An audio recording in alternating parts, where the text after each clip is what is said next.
Hello and welcome back to my channel. So today you'll be learning a lesson named as Consumerist Culture. So without wasting time, let's begin the lesson. 2 months ago, I came across an advertisement put out by a posh shopping mall for bargain shoppers. In a band at the top of the ad were the words, "Shop till you drop." I couldn't help noticing what an apt and ironic summing up this was of the media driven mania of mindless consumption that characterizes our lives in these dawning years of the globalized 21st century. Now, the writer is speaking here, and the writer is Cheriyan Alexander. He is saying that 2 months ago he came across an advertisement which was put out in a posh shopping mall. Posh in the sense a stylish shopping mall, and in that at the top of the ad it was written "Shop till you drop." Looking at those words, the writer Alexander, he felt that it was an apt and ironic summing up. Apt in the sense perfect. It was appropriate, suitable for summing up what was exactly happening in the so-called globalized 21st century, what we are living with. The make-believe merchants. Never before in human history have people all over the world bought and consumed such a bewilderingly diverse array of things on such a vast scale. And the surprising thing is that most of the merchandise is absolutely unessential to human health and happiness. Just 100 years ago, our ancestors would have found it hard to believe that artificially colored, flavored, and sweetened water would be sold in billions of plastic bottles and aluminum cans as a thirst quenching drink. Imagine their shock if they had been told that this drink has absolutely no nutritive value but rather has a damaging effect on the digestive system and the bones. And yet, Pepsi and Coca-Cola are sold even in the remotest nook and corner of the world today. These sellers of colored, sweetened water are giant multinational corporations with revenues measured in billions of dollars, bigger than the combined GNP of nearly a score of the world's poorest countries. They are parallel success stories that can be told of the purveyors of cigarettes and liquor, hamburgers and fried chicken, cosmetics and fashion wear, a seemingly never ending list. In this paragraph, the writer is trying to say that in human history, it has never happened before that at present that we have such a wide array of things. You have a lot of different options on such a vast scale all over the world, and people are going to purchase them even if it doesn't have any use to human health and happiness. And he is talking about 100 years ago, if his ancestors or if our ancestors, they would come to know that artificially colored, flavored and sweetened water are being sold in billions of plastic bottles and cans as a thirst quenching drink, how would they react? And they would even be shocked to know that these drinks, they don't have any nutritive value. It doesn't have any usefulness to our body by drinking them, but it has a damaging effect on our entire digestive system and the bones. What do you think how they will react? And the writer also tells us that Pepsi and Coca-Cola are sold in the world at the remotest nook. It means that every part of the world it is being sold, whereas the other facilities like ambulance, hospitals, schools, they are not being provided. But Pepsi and Coca-Cola is spreading everywhere. And to see the reality there, the sellers of those sweetened water are nothing but huge multinational corporations, and their revenues are measured in billions of dollars, and it is bigger than the combined GNP of the world's poorest countries. What is GNP? It is gross national product.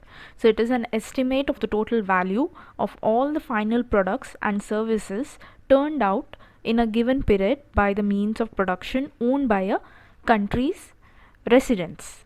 And this is not just a success story of Pepsi and Coca-Cola, but in the present world, you can realize that they are similar success stories for the purveyors. Purveyors are nothing but the sellers of cigarettes, liquor, hamburgers, fried chicken, cosmetics, fashion wear. The list goes on, you know. Equally unprecedented in the world's history is the size of the machinery of persuasion that has been set up in order to generate demand for this profusion of consumables. Without a doubt, global advertising today is the biggest and most sophisticated thought control project ever undertaken. Some statistics reveal the true extent of this phenomenon. Global advertising expenditures, according to Benjamin Barber in his book Jihad vs. McWorld, 1995, rose sevenfold from 1950 to 1990, from a modest $39 billion to $256 billion. Barber adds that per capita global spending went up from $15 in 1950 to nearly $50 in 1996. One single company, the hamburger giant McDonald's, spends more than $1.4 billion each year on advertising. All these figures are huge indeed and getting bigger all the time. Now, in the third paragraph, the writer Cheriyan Alexander, he's talking about advertisements, how the company spends on advertisement. So here he's talking about the global advertising that is in today's world is the biggest and the most sophisticated thought control project ever undertaken. It's the most biggest and the best. He's speaking about global advertising expenditures, the money that is spent on advertisements. According to Benjamin Barber, he is a writer of the book Jihad vs. McWorld, 1995. He tells that because of advertisement, his income or the gain that he got from 1950 to 1990, it was from $39 billion to $256 billion. See the difference there. So he also says that even his per capita global spending, even that went up from $15 to $50. And one single company that we all know about is McDonald's, a very famous one. One single company is spending almost $1.4 billion each year on advertisement, and year by year it increases, the figure increases. It is obvious then that unimaginably vast amounts of money and enormous resources are being spent worldwide in an all-out effort to persuade people to become buying machines, incapable of figuring out how much of all that stuff they really need. Shopping has become more than a need.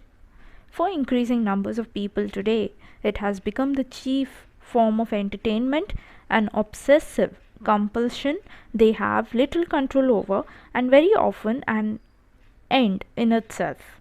In a recent survey conducted in the United States, it was discovered that most Americans spend roughly half their leisure time watching television, and the other half? No marks for guessing.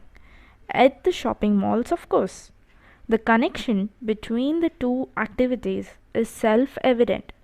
Television commercials provide the theory which can then be acted upon in the shopping malls. In the fourth paragraph, the writer wants to say is that it is actually correct to spend so much because all that effort that they are doing is not going to waste. It is actually making people to become buying machines, and we as buying machines, we are incapable of figuring out whether we need that stuff or not. What do?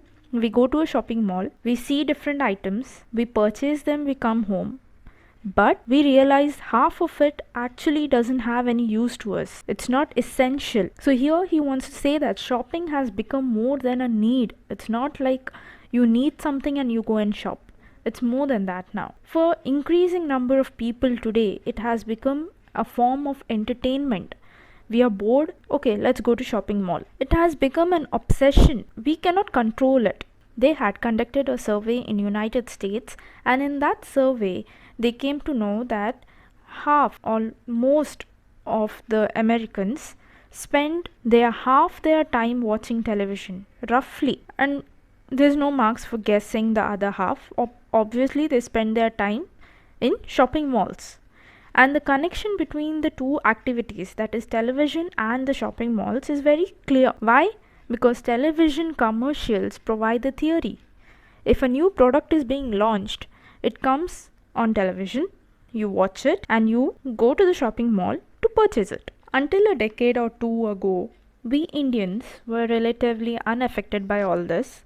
Not any longer. Trendy, brightly lit shopping centers overflowing with all kinds of goods and baubles have sprouted up all over the country, even in the smaller towns. The key word now is choice. At last, say thrilled shoppers, we are beginning to get the kind of choice that people in the West have enjoyed for a long time. Nevertheless, the fascination with choice can be carried to ridiculous lengths. A young man, after his first visit to the United States, once described to me, his eyes popping out in admiration and wonder, that in America they have 83 different flavors of ice cream to choose from. He was longing for something like that to happen in India. It looks as if his dream has come true today. At least for the upper middle classes in India, the high consumption lifestyles of their first world counterparts is now well within reach, and they take to it like ducks to water. Luxury houses bursting at the seams with every imaginable material blessing are no longer rarities. For everyone whose definitions of the good life are premised upon the abundance of material possessions, the times have never been better. So until a decade or 2 years ago, we Indians, we were not affected by all this, but not any longer. The entire country is covered with bright lit shopping centers and having all kinds of goods and baubles, even in the smallest town. So right now the key word that we have is choice. That is, we are so thrilled that for such a long time the West people in the West who were enjoying all kinds of choices they would get, now we are also getting that. We are also having that options now. So a young man, after his first visit to United States, he met the writer Cheriyan Alexander, and he told him that in America they have 83 different flavors of ice cream, so that they can choose from 83 different flavors. And he wanted same kind of options to happen in India too, something like that, so that even we Indians get the options to choose. We too become a developed country, and it looks like his dream has come true today, because we are getting those options now. And at least for the upper middle classes in India, everything is possible, because everything is in there within their reach now, because they have the money. So they have all these luxurious houses bursting with all imaginable material that they want. Everything, it's being exported from every part of the world, and they are doing it. They have a house or a flat or a mansion. Whoever wants to lead a good life, saying with the abundance of material possessions, then that time has come. It is happening now. The tragic comedy of development. The deep irony then is that while pockets of private prosperity are growing, there is an inexorable impoverishment of the resources that belong to the public realm. There is thus an amazing variety of sleek new car models to choose from, but the roads in our cities are in pretty bad shape and getting worse. Fashionable luxury resorts for the affluent are coming up everywhere, but lung spaces for public use, parks and playgrounds are shrinking. It is much the same story with many other services in the public domain, including transportation, healthcare, libraries, and education. The trend is to push even the most essential services into the private realm so that some company or other can make a profit on them. In the process, the poor are being pushed into becoming consumers of increasingly expensive goods and utilities. Behind all the success that the companies are gaining, the options that we are getting, there is a tragedy behind it. And what is that? The pockets of these private companies are growing, but there is also an impoverishment of the resources. For example, the writer is saying that there are variety of new car models to choose from, but what about the roads in our cities? Are they in a good shape? They are getting worse day by day. They are fashionable luxury resorts where you can just go and relax. But what about the lung spaces for public use, parks, playgrounds? Hardly they are few. It is much the same story everywhere. Not just in these services, but also in the field of transportation, healthcare, libraries, education. You won't find them anywhere now. It's decreasing. Whichever company is trying to invest in all these matters, they are doing it for a profit of their own. And in the entire process, the poor people are being pushed into becoming consumers of these expensive goods and utilities. They cannot afford it, but they have to purchase. I hope you have understood this lesson. In case you have any doubts, you can comment below. Keep watching for more videos and do like and subscribe to my channel. Thank you for watching.